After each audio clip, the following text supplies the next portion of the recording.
नाजेबा video leak होने के बाद टिकटॉकर हरीम शाह पहली बार अपने शौहर के साथ मंजर आम पर आ गईं।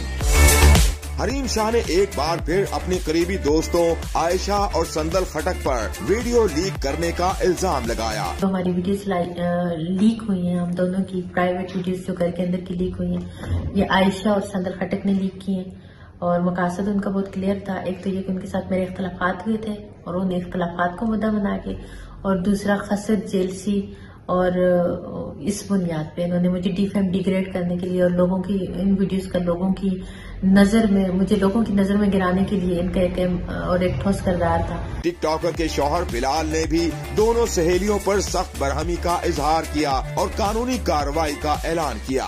होकर औरत की इज्जत का ख्याल न करना, मेरी नजर में तो ये एक बहुत ही घटिया किस्म का उन्होंने हरकत की है। सो मैं उनके बारे में अब क्या कहूं, मैं सिर्फ इतना ही कह सकता हूं कि इंशाल्लाह ताला इसमें जो लीगली जो कानूनी कार्रवाई है उसको मैं इंशाल्लाह ताला पाकिस्तान सुन जाके मैं इसके ऊपर जो लीगली जो काम की वो मैं करूंगा। बिलाल ने कहा कि वो हरीम शाह के साथ हैं, नहीं चाहता कि वो आमिर लियाकत बन जाए। इस वक्त में अगर इस लड़की को छोड़ दूं तो ये कहाँ जाएगी बेचारी, ये फिर वही बात है, आमिर लियाकत बन जाएगी, वही सोच के डिप्रेशन में मर जाएगी। मेरी नजर में वो मर्द है कि जो ऐसे टाइम पे औरत का साथ निभाए, औरत के साथ स्टैंड लेके खड़ा हो।